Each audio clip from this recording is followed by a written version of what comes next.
శ్రీగురుభ్యో నమ. హరి ఓం.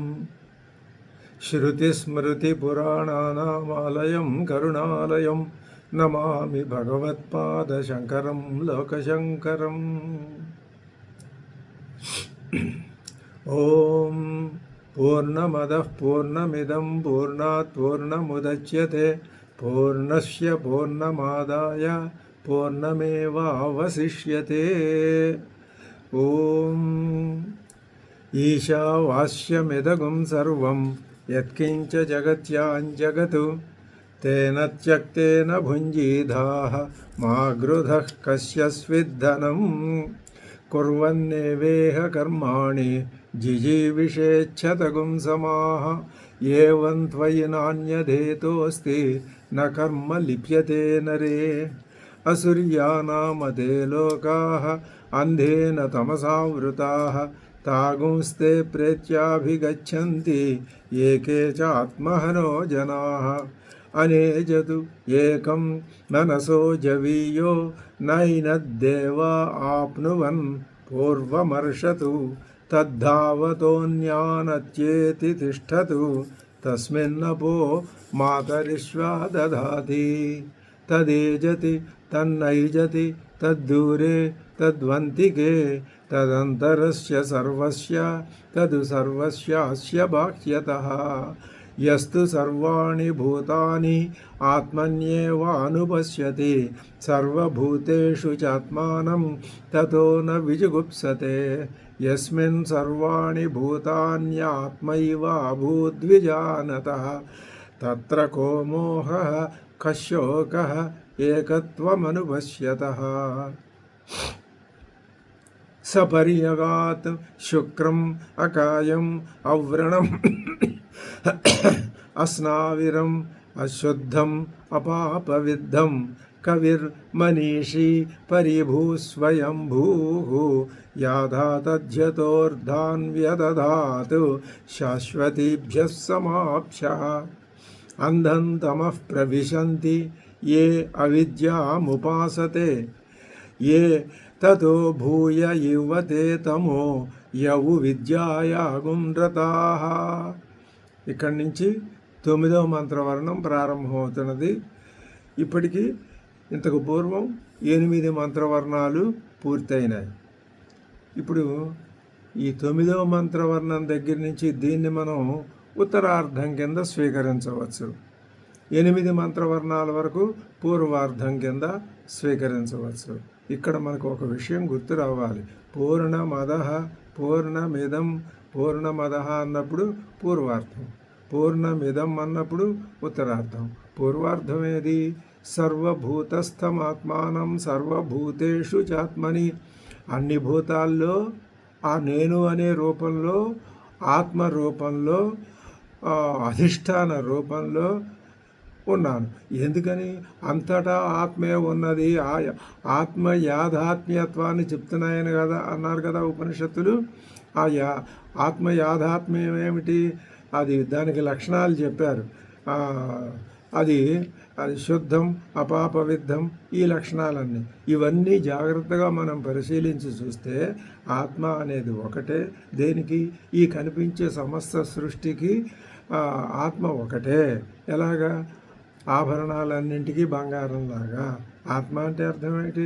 ఆత్మ లేనిదే ఆ కనిపించే కార్యం కానీ దృశ్యం కానీ లేవు. అది ఆత్మ అంటే. ఆ ఆత్మ ఉంటేనే ఇవి ఉంటాయి, అది లేకపోతే ఇది లేవు. అది లేకపోతే ఇది లేవు అనేది ఉన్న చెప్పే మాట, కానీ అది అసలు అది లెక్కలో చేయాల్సిన మాట. లేకపోయినప్పుడు ఆ లేకపోవటం అనేది ఎప్పుడు ఉంది? అది ఎప్పుడు ఉంది, ఇదే లేదు ఎప్పుడు. కాబట్టి అలా చెప్తారు. సరే, అటువంటి ఆత్మతత్వాన్ని నువ్వు అర్థం చేసుకోవాలి అనుకుంటున్నప్పుడు దాన్ని అది ఎలాంటిది? పూర్ణమదః, అది పూర్ణమని చెప్పారు. మరి ఇది కూడా పూర్ణమే అంటే మరి దీన్ని గురించి కూడా చెప్పాలిగా. మంత్రవర్ణం రెండింటికి సమాన ప్రాధాన్యం ఇచ్చింది. ఏ రెండింటికి? అక్కడున్న పూర్ణానికి, ఇక్కడ ఉన్నదని నువ్వు అనుకుంటున్న పూర్ణానికి. నిజంగా ఆలోచిస్తే అక్కడున్న పూర్ణమే అంతటా ఉంది, ఇక్కడున్న పూర్ణం దాని ఆభాస. బంగారం అంతటా ఉంది. ఇక్కడున్న నెక్లెస్ ఆ బంగారం ఆభాస, బంగారమే అలా కనిపిస్తుంది. ఈ దృష్టి పడకపోతే మనకు వేదాంతం తన్నుకున్నా తల పగలు కొట్టుకున్నా అర్థం కాదు. దృష్టి పడిన తర్వాత ఆ దృష్టిలో ఆ దృష్టి ప్రకారం మనకు ముందుకు పెడుతూ ఉంటే మన జన్మ చరితార్థం అవుతుంది. ఇప్పుడు పూర్ణ మిదహ అని ఉంది కదా, ఆ భాగం చెప్పాలిగా, దాని గురించి చెప్పడం. దాంతో అది ఇంతకు ముందే చెప్పేశారు, 1-2 శ్లోకాల్లోనే చెప్పారు. 1వ శ్లోకం ఏమో నివృత్తి మార్గం, దానికే పూర్ణమదహ అన్నది నివృత్తి మార్గం, పూర్ణమిదం అన్నది ప్రవృత్తి మార్గం అని అర్థం చేసుకోండి మీరు. కాబట్టి కుర్వన్నేవేహ కర్మాణి అని 2వ శ్లోకం 2వ మంత్రవర్ణంలోనే చెప్పేశారు. ఉపనిషత్తు దోషం లేదు అక్కడ, మనం అర్థం చేసుకోవడంలోనే దోషం. ఇప్పుడు ఏం చెప్తున్నాము, ఆ పూర్ణమిదం అనే దాని గురించి వివరించి చెప్తున్నాం. ఇది కూడా ఎన్ని రకాలని చెప్పారు, 3 రకాలని చెప్పారు. ఆ 3 రకాలు ఏమిటి, కర్మ, ఉపాసన, అసలు ఆత్మజ్ఞానం లేకుండానే పడి ఉండటం. ముందు ఆత్మజ్ఞానం అసలు అంటే ఏమిటో తెలియకుండా పుట్టిన దగ్గర నుంచి మరణించేదాకా ఒకే విధంగా ఈ శరీరం యొక్క అంటే ఈ ఉపాధి యొక్క లక్షణాలు ఏవైతే నీ మీద ప్రభావాన్ని చూపించి నిన్ను నడిపిస్తున్నాయో ఆ విధంగా నడుచుకుంటూ పోవటం 3వ రకం. ఆత్మహనో జనాహ, ఆత్మను గురించి తెలియకపోతే వాళ్ళు ఆత్మహనులే, వాళ్ళ గురించి చెప్పేసింది ఇంకా అక్కర్లేదు. ఇక చెప్పాల్సింది ఎవరున్నారు, 2 రకాల వాళ్ళు ఉన్నారు. కుర్వన్నేవేహ కర్మాణి, ఆ కర్మలు 2 రకాలు. అగ్నిహోత్రం, యజ్ఞయాగాదులు ఒకటి కర్మలు, విహిత కర్మలు, రెండవది ఉపాసన. ఈ రెండింటిని గురించి చెప్పాలి. ఈ మొత్తం 3 గురించి చెప్పేది 2వ ఉత్తరార్థం. ఇది ఎక్కడ మరి పెద్దలందరూ చెప్పే ఉంటారేమో కానీ మనంతట మనం మన ఊహ ప్రకారం చెప్పుకుంటున్నటువంటి ఆలోచన మాత్రమే. కాబట్టి ఇప్పుడు ఆ కర్మలు వాటి ఫలితాలు ఏమంటే, కర్మలు చేస్తే ఫలితాలు రావా, మాకు ఆ ఫలితాలు చాలదా అనుకుంటే అసలు ముందు మేము ఒక మాట చెప్తాం విను. కర్మ అంటే ఏమిటో నీకు తెలుసు, ఆ కర్మ ఫలితాలు ఏ కర్మ ఫలితం ఎలా ఉంటుందో దాని వ్యవహారం ఏంటో చెప్తాం, అప్పుడు దాన్ని బట్టి నువ్వు నిర్ణయించుకో. ఇంకొక విషయం గుర్తుపెట్టుకోవాలి, ఉపనిషత్తు 18 మంత్రవర్ణాలు అయిపోయేసరికి ఏకం, ఒక్కటే ఉపనిషత్తు, 2 భాగాలు లేవు. ఎలాగా పూర్ణమదహ పూర్ణమిదం, నీ ఆ శాంతి మంత్రం అర్థమైతే ఒకే పూర్ణం ఉంటుంది. ఇది అంతే. అలాగే ఇప్పుడు మనం ఒక విభాగంలో ప్రవేశిస్తున్నాం. ఏమిటా విభాగం అండి అంటే 9వ మంత్రవర్ణం ఏం చెప్తోంది, అంధం తమః ప్రవిశంతి ఏ అవిద్యాముపాసతే తతో భూయ ఇవ తే తమో యవు విద్యాయా గుణరతాః. అంటే ఈ మంత్రంలో విద్యాయా గుణరతాః, విద్య అనే శబ్దానికి సగుణ కర్మోపాసన అని అర్థం. అవిద్య అనుంది, ఏమిటి, అంధంతమే ప్రవిశంతి ఏ అవిద్యాముపాసతే, ఇక్కడ అవిద్య ఉంది. తతో భూయ యువతే తమో యవు విద్యాయా గుణరతాః అనుంది. విద్య అంటే సగుణ బ్రహ్మోపాసన అని అర్థం, అవిద్య అంటే కామ్యమైన కర్మకలాపాలు అని అర్థం. కర్మకలాపాలు వేరు, ఉపాసన వేరు. ఉపాసన దేవతాధిష్టానపూర్వకమైనది, కర్మకలాపాలు కూడా తనకు స్వర్గం కావాలనో మరి లేకపోతే మరొక లోకం కావాలనో చేసే కర్మలు అది కర్మరూపమైనవి, యజ్ఞయాగాది రూపమైనవి, అగ్నిహోత్రాది రూపమైనవి. ఉపాసన మంత్రాధిదేవతని జపం ద్వారా స్వాధీనం చేసుకోవటం అనే రూపంలో ఉంటుంది. ఈ 2 అనే అర్థం. ఈ కామ్యమైన కర్మకలాపాలకి ఆచరించే వాళ్ళు గాఢ అంధకారంలో పడతారు అని చెప్తోంది ఉపనిషత్తు. అంధంతమే ప్రవిశంతి, అందమైన లోకంలో పడతారు. ఎవరండి వాళ్ళు, అవిద్యాముపాసతే అంటే కర్మకలాపాలను అనుసరించే వాళ్ళు గాఢమైన చీకట్లో పడతారు అని ఉపనిషత్తు స్పష్టంగా చెప్తున్నది. మరి సగుణ బ్రహ్మోపాసనను ఉపాసన చేసేవాళ్ళు వాళ్ళు ఎంతకంటే ఎక్కువ ఘోరమైన దీంట్లో పడతారు. మరి ఇటువంటి ఘోరమైనటువంటి లోకాల్లో ఎవరు పడరండి, జ్ఞాననిష్టలో ఉన్న వాళ్ళకి అసలు ఈ లోకాలతో సంబంధం లేదు. ఇదంతా వీటన్నింటినీ వాళ్ళు త్యక్తేన భుంజీదా విడిచిపెడతారుగా. కర్మకలాపాల్లో ఉన్నవాళ్ళు, ఉపాసనలో ఉన్నవాళ్ళు విడిచిపెట్టలేకపోతున్నారు. అంతకంటే విద్యను ఉపాసించే వాళ్ళు అంతకంటే గాఢహంతకారంలో పడతారు. అంటే కేవలం కర్మలను ఆచరించవద్దు, కేవలం సగుణ బ్రహ్మోపాసన కూడా వద్దు. అందుకని మీరు ఏం చేయాలి? నిష్కామ కర్మల్ని ఆచరించండి, సగుణ బ్రహ్మోపాసన కూడా చెయ్యండి. ఈ విధంగా కర్మ ఉపాసన రెండింటినీ ఏకకాలం నందే ఆచరించడాన్నే సముచ్చయం అంటారు. ఇప్పుడు ఈ 9వ మంత్రం ఏం చెప్పిందనమాట? సముచ్చయపరమైన అర్థాన్ని చెప్పింది. ఇప్పుడు శంకర భగవత్పాదులు ఏ భాష్యం రాశారో ఒకసారి మనం చెప్పుకున్న దాన్ని చదువుకుంటూ వెళ్ళిపోవచ్చు. తత్ర ఆద్యేన మంత్రేణ సర్వైషణ పరిత్యాగేన జ్ఞాననిష్ఠా ఉక్త ప్రథమో వేదార్థ ఈశావాస్యమిదం సర్వం మాగృధక్కస్య స్విద్భనం ఇత్యాది. అజ్ఞానాం జిజీవిషూణాం జ్ఞాననిష్ఠా అసంభవే కుర్వన్నేవేహ కర్మాణి జిజీవిషేతి కర్మనిష్ఠా ఉక్త ద్వితీయో వేదార్థ. అనయోశ్చ నిష్ఠయోర్విభాగో మంత్రద్వయ ప్రదర్శితయో బృహదారణ్యకేపి ప్రదర్శితః. సో కామయత జాయామే స్యాత్ ఇత్యాదినా అజ్ఞస్య కామినః కర్మాణి ఇది. మన ఏవాస్యాత్మ వాగ్యాయ ఇత్యాది వచనాత్ అజ్ఞత్వం కామిత్వం చ కర్మనిష్టస్య నిశ్చితం అవగమ్యతే. తథా చ తత్ఫలం సప్తాన్న సర్గః తేష్వాత్మభావేన ఆత్మస్వరూప అవస్థానం. జాయాద్యేషణాత్రయ సన్యాసేన చ ఆత్మవిదాం కర్మనిష్ఠా ప్రాతికూల్యేన ఆత్మస్వరూప నిష్ఠైవ ప్రదర్శిత. మనం చెప్పుకున్నాం ఇందాక 3 భగవత్పాదులు స్పష్టంగా చెప్తూనే ఉన్నారు. నోయమాత్మాయం లోక ఇత్యాదిన ఏతు నిష్ఠాః సన్యాసినః తేభ్యః అసూర్యానామతే ఇత్యాదిన అవిద్వన్నిందాద్వారేణ ఆత్మనో యాదాత్మ్యం సపర్యగాత్ ఇత్యేతదంతైర్మంత్రైరుపదిష్టం. ते हि अत्र अधिकृताः न कामिनः इति. तथा च श्वेताश्वतराणां मंत्रोपनिषदि अस्य आश्रमेभ्यः परमं पवित्रं प्रोवाच सम्यक् ऋषिसङ्घजुष्टं ये तु कर्मिणः कर्मनिष्ठा कर्म कुर्वन्त एव जिजीविषवः तेभ्यः इदमुच्यते अन्धन्तमः इत्यादि. कथं पुनरेवम् अवगम्यते? न तु सर्वेषामिति उच्यते. अकामिनः साध्यसाधन भेदोपमर्देन यस्मिन् सर्वाणि भूतानि आत्मैव अभूद्विजानतः तत्र को मोहः कशोकः एकत्वमनुभुष्यतः इति यदात्मैकत्वविज्ञानं तत्र न केचित् कर्मणा ज्ञानान्तरेण वा हि अमूढः समुच्चिचीषति. इह ग्रन्थे तु समुच्चिचीषया अविद्वन्निन्दा निन्दा क्रियते. तत्र च यस्य येन समुच्चयः संभवति न्यायतः शास्त्रतो वा तदिवा उच्यते. तद्दैवं वित्तं देवता विषय ज्ञानं कर्म संबंधित्वेन उपन्यस्तं न परमात्मा विज्ञानं. विद्यया देवलोकः इति पृथक् फलश्रवणात् तयोः ज्ञानकर्मणोः इह एकैकानुष्ठान निंदा समुच्चिचेषया न निंदापरैव ఏకైకస్య పృథక్ ఫల శ్రవణాత్. రెండింటికి వేరువేరు ఫలాలు ఉన్నాయి కాబట్టి రెండు కలిపి ఆచరించు అని చెప్తున్నారు. విద్యయా తదారోహంతి విద్యయా దేవలోకః న తత్ర దక్షిణాయంతి కర్మణా పితృలోకః ఇది.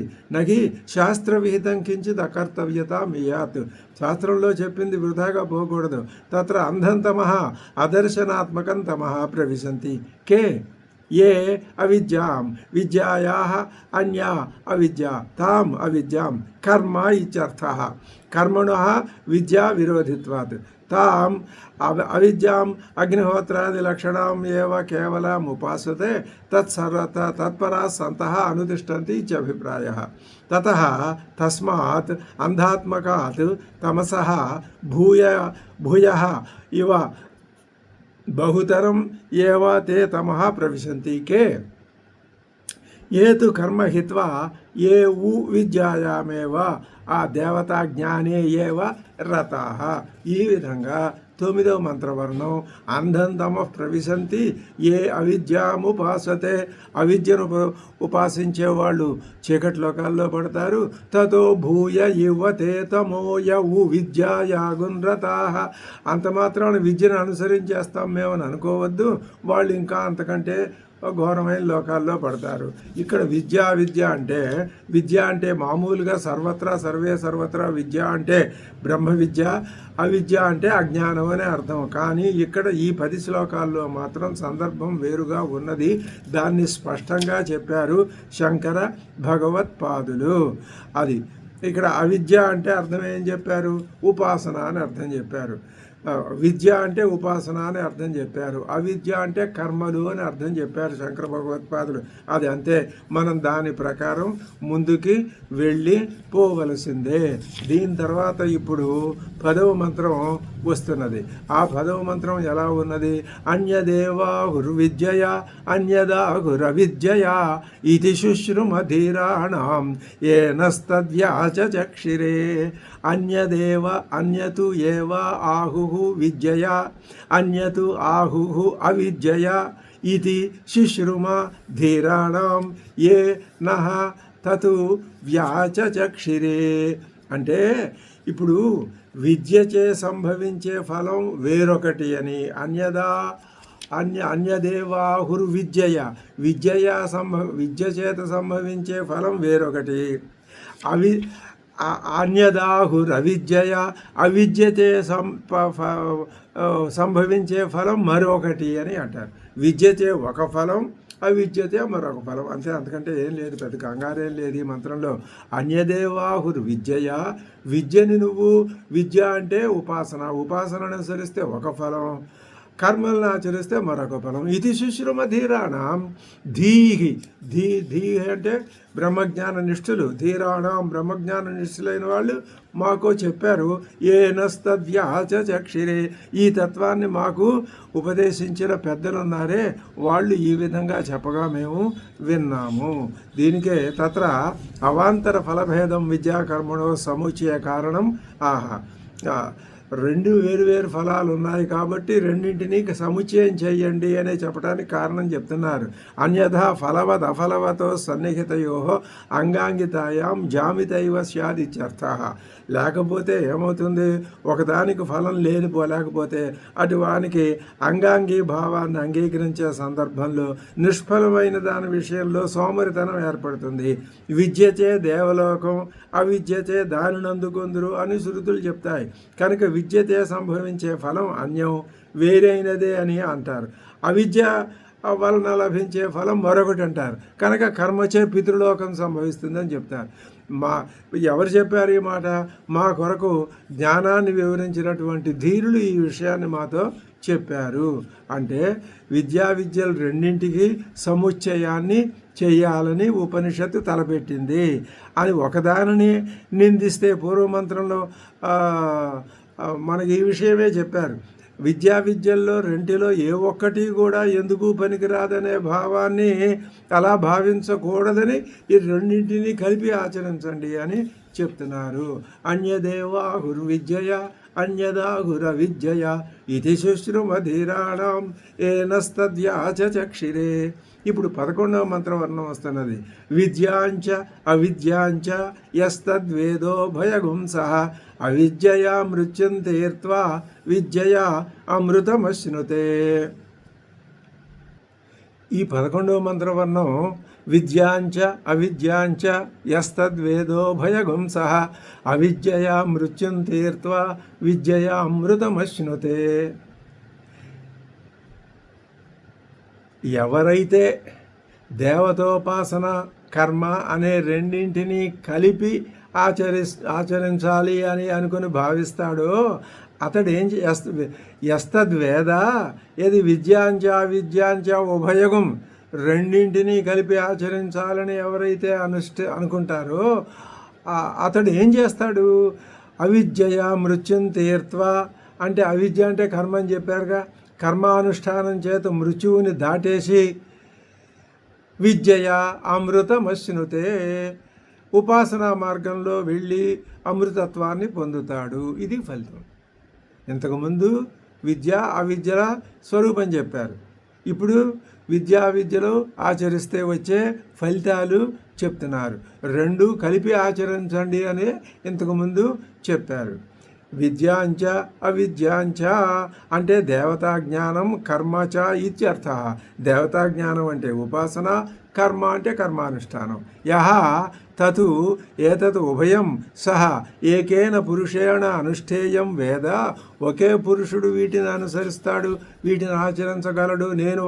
నేను ఒకణ్ణే అయి ఉండి ఈ రెండు ఆచరించగలుగుతున్నానని అనుకుంటాడు, వేద అనుకుంటాడు. తస్య ఏవం సముచ్చయ కారిణః ఏవ ఏకపురుషార్థ సంబంధ క్రమేణ స్యాదితి ఉచ్యతే. ఇది ఒకరి వల్లనే సాధ్యమవుతుంది అని చెప్పబడుతోంది. ఫలితం ఏమిటి? అవిద్యయ అంటే కర్మణ అగ్నిహోత్రాదిన మృత్యుం అంటే స్వాభావికం కర్మ జ్ఞానంచ మృత్యు శబ్ద వాచ్యం. మృత్యు అంటే అర్థం చెప్తున్నారు శంకర భగవత్పాదులు. స్వాభావికం కర్మ జ్ఞానంచ అంటే అర్థం ఏమిటి? స్వాభావికమైన అంటే రాగద్వేషాలతో ప్రేరేపింపబడినటువంటి కర్మ జ్ఞానం అనే రెండువు మృత్యు అనబడతాయి. ఒక కర్మ దాని యొక్క జ్ఞానం ఇదే మృత్యువు అనబడుతుంది అని చెప్తున్నారు. వీటి చేత మృత్యుం తీర్త్వా అతిక్రమ్య విద్యయ అంటే దేవతా జ్ఞానేన దేవతా జ్ఞానం చేత అమృతం అంటే దేవతాత్మభావం తాను దేవతయే అయిపోవడం అనే భావాన్ని అశ్నుతే ప్రాప్నోతి పొందుతాడు. ఎందుకని? తత్ హి అమృతం ఉచ్యతే యత్ దేవతాత్మగమనం. ఇక్కడ అమృతం అంటే అర్థం ఏం చెప్పారు? దేవతయే తానే అయిపోవటమే అమృతం అని అర్థం ఇక్కడ చెప్పారు. కాబట్టి ఇప్పుడు ఈ మంత్రవర్ణం ఏం చెప్తున్నది?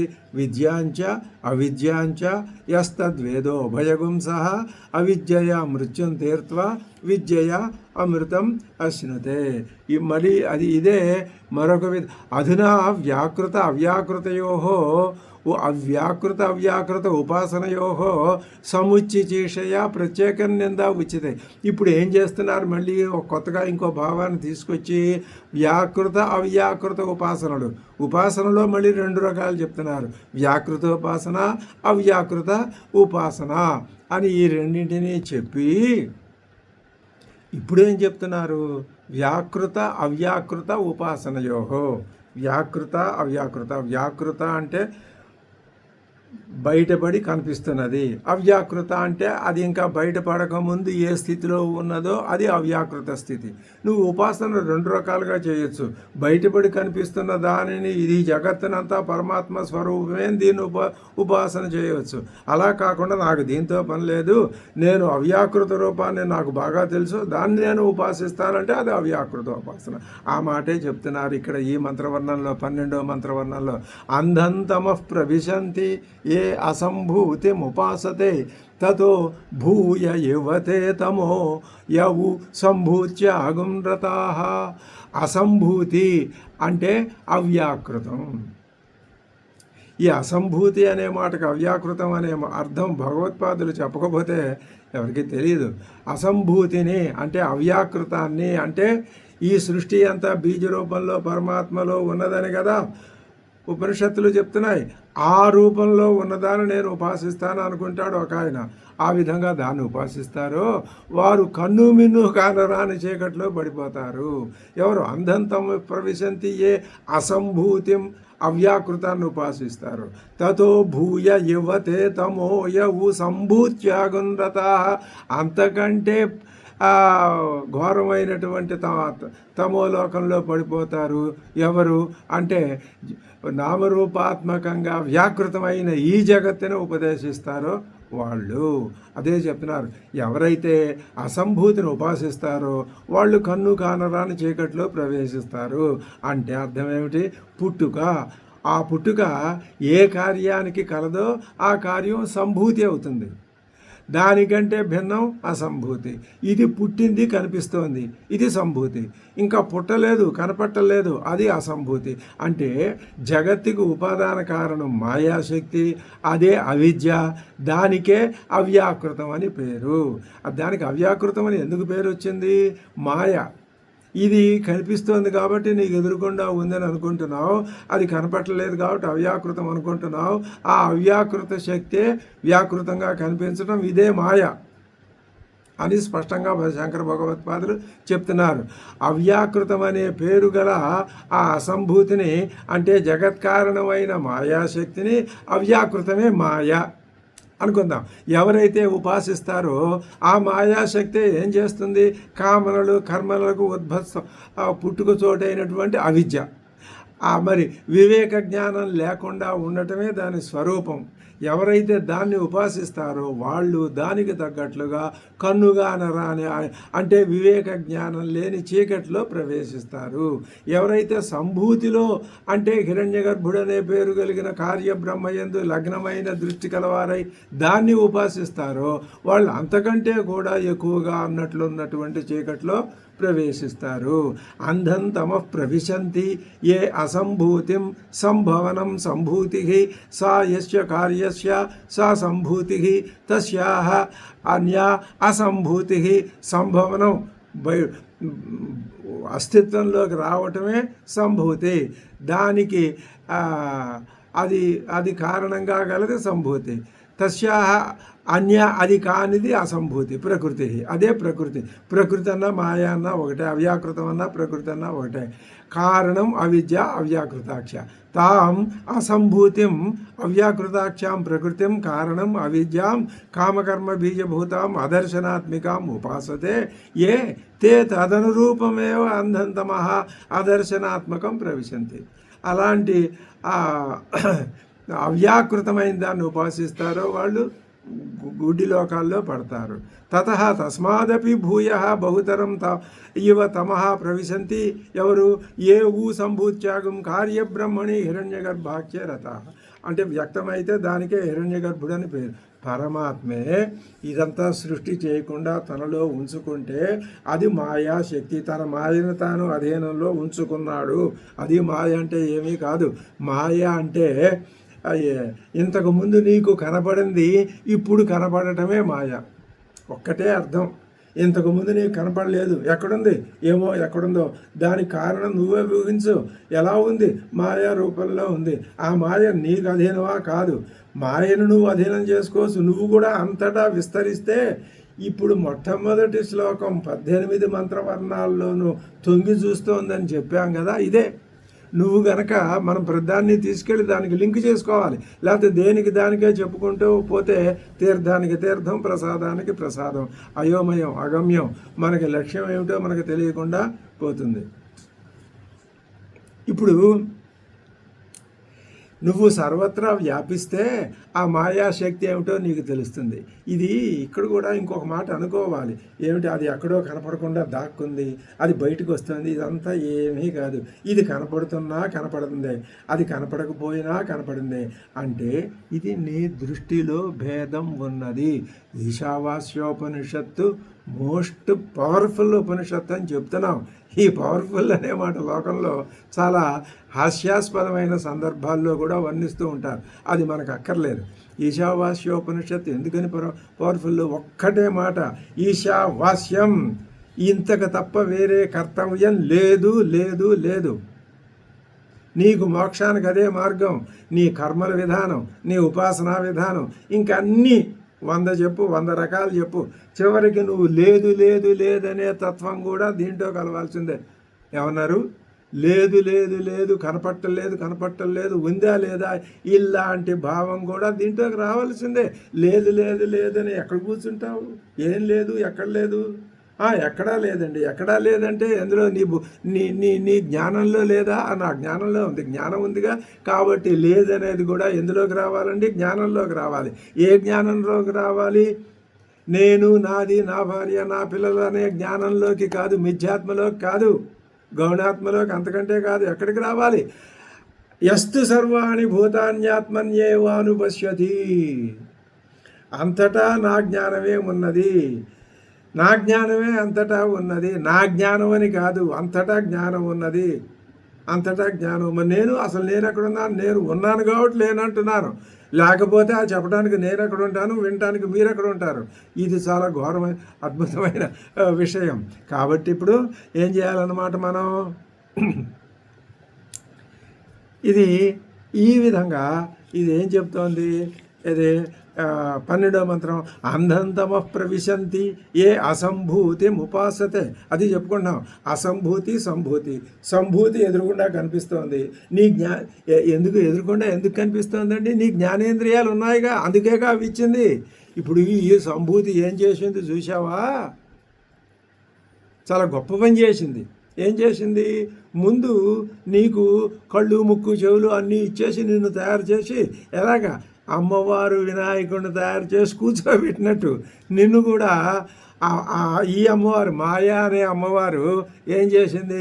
ముక్కు చెవులు కన్ను ఇవన్నీ తయారు చేసి ఇచ్చి కూర్చోబెట్టింది. అక్కడ కూర్చోబెట్టి తాను వ్యక్తమైనట్టుగా వచ్చి తాను ఎదురుకుండా నుంచుంది. అప్పుడు నువ్వేం ఓహో ఇదంతా వ్యక్తమై కనిపిస్తోంది అని సంభూతి అని నువ్వు అనుకుంటున్నావు. అమ్మా నువ్వు నన్ను మాయ చేశావు, మోసం చేశావు, ఇది కాదు అసలు, నాకు ఇది కాదనిపిస్తోంది, ఇక్కడ ఇంకేదో ఉందనిపిస్తోంది. ఓహో నీకు ఆ పూర్వజన్మ జ్ఞానం తోచుబడవుతోందయ్యా. ఓ పని చేయి, నువ్వు దీన్ని మళ్ళీ అమ్మవారు నీ మీద ఏ మాయ అయితే కప్పేసిందో ఆ మాయని తొలగించేయి. ఆ మాయను తొలగించటమే ఈశ్వర భావనచో కప్పివేయటం. అది ఇందులో ఉన్న అంతరార్థం. ఉపనిషత్తు ఏకార్థాన్ని మొట్టమొదటి పేరాలో ఉపన్యాసకుడు ఏ అర్థంతో ప్రారంభిస్తాడు? ఇప్పుడు ఒక ఉపన్యాసకుడు శ్రీరామనవమి ఉత్సవాలు కదా, రామో విగ్రహవాన్ ధర్మ అనే శీర్షిక పెట్టి ఉపన్యాసం 2 గంటలు చెప్పాడండి. 2 గంటల్లో చెప్పిన అనేక విషయాలు ఆయన స్పృశించినా ప్రధానంగా దేని మీదకి వచ్చి, ఏ విషయమైనా మళ్ళీ దేని మీదకి వచ్చి ఆగిపోతుంది? ఆ ధర్మం మీదకి వచ్చి ఆగుతుంది. మళ్ళీ ఇంకో విషయంలో కడతాడు, వెళ్ళి దాన్ని దేని మీదకి తీసుకొచ్చి ఆపుతాడు? ఆ ధర్మం మీదకే చెప్తాడు. ఈ ధర్మం దేని మీదకి వచ్చి ఆగుతుంది? విగ్రహం మీదకి వచ్చి ఆపుతుంది. ఆ విగ్రహం ఎవరిని చూపిస్తుంది? శ్రీరాముని చూపిస్తుంది. అందులో ఈ విధంగా మనం రామాయణం చెప్పుకుంటే అది చెప్పుకున్నాం, గతంలో అద్భుతంగా చెప్పుకున్నాం. సరే, ఇప్పుడు నువ్వేం చేయాలన్నమాట? ఆ మాయను తొలగించుకో. ఆ చెప్పేలా అక్కడ భగవత్పాదులు అక్కర్లా, ఇన్నిసార్లు చెప్పరు భగవత్పాదులు. నువ్వు తెలుసుకుంటే చాలు, నువ్వే చెప్పుకుంటే చాలు. చెప్పుకునే అధికారం నీకెక్కడదండి?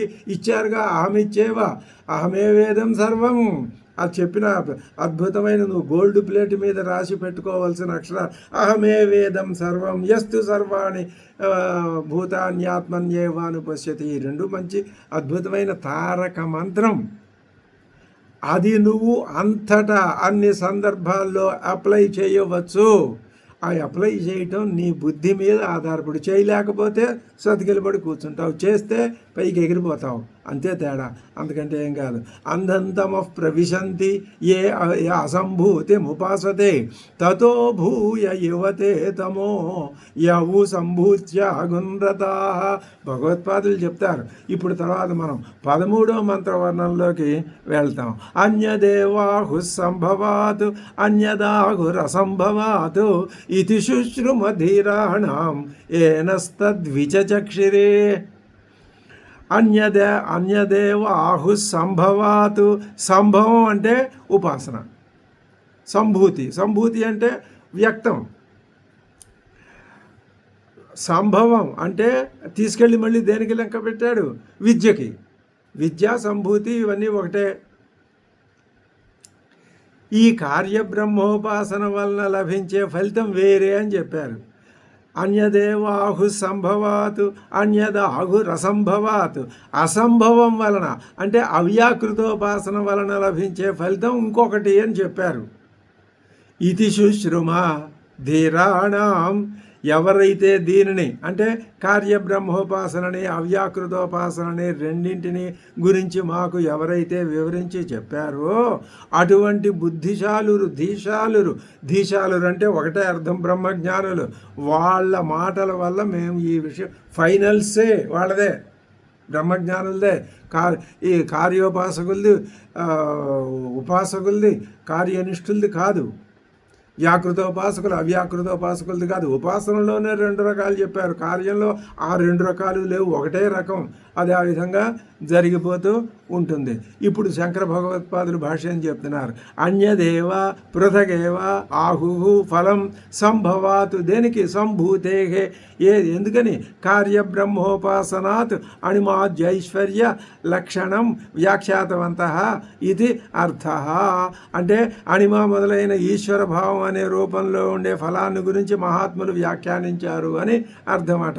అదేవిధంగా తథాచ అన్యత్ ఆహు అసంభవాత్ అసంభూతే అంటే అవ్యాకృతాత్ అవ్యాకృత ఉపాసనాత్ యదుక్తం అంధంతమ ప్రవిశంతి ఇది ప్రకృతి లయ. అంటే చీకట్లో ప్రవేశిస్తారు వాళ్ళు, ప్రకృతిలో విలీనమైపోతారు. ఇది చ పౌరాణికై ఉచ్యతే అని మనకి పౌరాణికులు చెప్తూ ఉంటారు. ఇది ఏవం శుశ్రుమ ధీరాణం నా వచనం ఏ నస్తద్విచక్షిరే వ్యాకృత వ్యాకృతోపాసన ఫలం వ్యాఖ్యాతవంత ఇత్యర్థ. చాలు. అన్యదేవాహు సంభవాద్ అన్యదాహురసంభవాత్ ఇది శుశ్రుమ ధీరాణం ఏ నస్తద్వ్యాచక్షిరే. ఇంకొక విశేషం కూడా ఇక్కడ మనం స్వేచ్ఛగా అవలంబించి చెప్పుకోవచ్చు. ఏమని? పూర్ణమద, ఒకటే పూర్ణం ఉంది, ఇది ఉటితే, ఇది అబద్ధం, ఇది మృష, ఇది మిథ్య, ఇది లేదు. మరి లేకపోయినా ఉన్నట్టు కనపడుతుంది కదండి. ఓ పని చేయి, దీన్ని తీసుకెళ్ళి దాంట్లో కలిపాయి, అంతేగాని దాన్ని తీసుకొచ్చి దీంట్లో కలిపినా అది కలవదు దీంట్లో. ఎందుకని? అది ఇక్కడ ఉంది. ఇది గొప్ప విషయం. అది అంతటా ఉంది, ఇది కూడా అంతటా ఉన్నట్టు కనిపిస్తుంది. కాబట్టి నీ కోసం చెప్పారండి పూర్ణమిదం అని. అసలు ఇదము లేదు, పూర్ణము లేదు. ఉన్నదేమిటి? అదహ పూర్ణం, అదే ఉంది. అర్థమైందా ఇప్పుడు? ఇది కాబట్టి ఇప్పుడు మనం ఏం చేయాలన్నమాట? ఈ ఇదాన్ని తీసుకెళ్ళి అందులో కలిపేసుకోవాలి. కలిపేసుకున్నట్లయితే మనకి స్పష్టంగా మన కర్తవ్యం ఏమిటో అర్థం అవుతుంది. అంటే మనం ఆత్మైక దృష్టినే కలిగి ఉండాలి తప్ప వీటన్నింటినీ కూడా వీటి యొక్క ఫలితాలు ఇవి అని తెలుసుకోవటం, దాన్ని ఆచరించు, దాని ద్వారా కూడా ప్రవేశించు, ఇది చెప్పారు. ఇప్పుడు తర్వాత 14వ మంత్రవర్ణానికి ఉపోద్ఘాతం చెప్తున్నారు. యతః ఏవం అతః, ఈ విధంగా సంభూతి అసంభూతి ఉపాసనలు రెండింటికి వేర్వేరు ఫలితాలు ఉన్నాయి కాబట్టి, యతః ఏవం, ఇది ఇలా ఉంది కాబట్టి, సముచ్చయ సంభూత్యసంభూత్యుపాసనయో యుక్త ఏవ. ఆ సంభూత్యుపాసన, వ్యక్త ఉపాసన, అవ్యక్త ఉపాసనలకు సముచ్చయం చేయటం మంచిదే. ఏక పురుషార్థత్వాతు అంటే ఇప్పుడు ఇదేం చేయమని చెప్తున్నది? ఈ రెండు ఉపాసనలు సాధకుని లక్ష్యం కోసమే ఉద్దేశించాము. ఒకే ఒక పురుషార్థాన్ని అవి సాధిస్తాయి. ఇదొక పురుషార్థం, అదొక పురుషార్థం సాధించు, రెండూ కలిపి ఒకే పురుషార్థాన్ని సాధిస్తాయి. కాబట్టి ఒకే వ్యక్తి ద్వారా ఆచరణ యోగ్యాలు. ఆ అర్థాన్నే ఇక్కడ చెప్తున్నారు. సంభూతించ వినాశంచ యస్తద్వేదో భయగుం సహ వినాశేన మృత్యుం తీర్త్వా అసంభూత్య అమృతమశ్నుతే. ఎవరైతే సంభూతి మరియు వినాశము ఈ రెండింటినీ కలిపి ఉపాసిస్తాడు అంటే చూడండి, సంభూతించ వినాశంచ యహ తతు వేద ఉభయగుం సహ, రెండింటినీ కలిపి, ఏ రెండింటినీ కలిపి? సంభూతిని వినాశాన్ని. ఇక్కడ వినాశం అనే మాట కొత్తగా తీసుకొచ్చారేమండి? అదే అసంభూతి. సంభూతి అంటే సంభూతిలో ఏమున్నాయి? అసంభూతి అవ్యాకృతోపాసన రెండు ఉన్నాయి సంభూతిలో. వినాశం అంటే కార్యబ్రహ్మోపాసన. ఈ రెండింటినీ కలిపి ఉపాసిస్తారో అటువంటి వాడు కార్యబ్రహ్మోపాసన చే మృత్యువుని దాటేసి అవ్యాకృతోపాసన చేత అమృతాన్ని పొందుతాడు. ఇది ఈ 14వ మంత్రవర్ణం మనకి చెప్తున్నది. ఏమని? ఎవరైతే సంభూతిని అదేవిధంగా వినాశనాన్ని రెండింటినీ కలిపి ఉపాసిస్తాడో, వినాశం అనే ధర్మం ఏ కార్యానికి కలదో ఆ ధర్మం గల కార్యంతో ధర్మానికి అభేదాన్ని చెప్తూ వినాశ అనే పదం ఉపయోగించబడింది. అంటే వినాశం అనే ధర్మం ఏ కార్యానికి ఉంది అంటే అది దేనికి ఉపయోగపడింది అంటే కార్యబ్రహ్మ అనే దానికి కలిపి ఉంది. దాని చేత అనగా అంటే కార్యబ్రహ్మ చేత ఉపాసన చేత శాసకత్వం లేకుండటం, అధర్మం, కామనలు మొదలైన దోషాలు, సమూహం అనే మృత్యువును దాటిపోయి వెళ్ళిపోతుంది. ఎందుకంటే ఆ హిరణ్యగర్భుని ఉపాసనతో అణిమ మొదలైన సిద్ధుల్ని పొందడం అనే ఫలితం కలుగుతుంది. ఇది ఆ ఉపాసనచే శాసకత్వం లేకపోవటం అనే మృత్యువును దాటి అసంభూతిచే అంటే అవ్యాకృతోపాసనచే ప్రకృతిలో విలీనమవటం అనే అమృతాన్ని పొందుతాడు. సంభూతి వినాశం అనే మంత్ర పాదం ఆకారం లేకుండా నిర్దేశించబడిందని చెప్పాలి. అంటే అసంభూతించ వినాశంచ అని. ఎందుకంటే శృతి ప్రకృతి లయమును అసంభూతి ఉపాసనకు ఫలము అని చెప్తోంది. సరే, ఇక్కడ దీన్ని మనం యథావిధిగా ఈ శ్లోక తాత్పర్యానుసారం గ్రహించి వెళ్ళిపోతే సరిపోతుంది. సంభూతించ వినాశంచ యస్తద్వేదో భయగుంసః వినాశేన మృత్యుం తీర్త్వా అసంభూత్య అమృతమశ్నుతే. ఇప్పుడు ఇక ఆ తర్వాత 15వ మంత్రవర్ణానికి శంకర భగవత్పాదులు మనకి సంబంధ భాష్యాన్ని ప్రసాదిస్తున్నారు.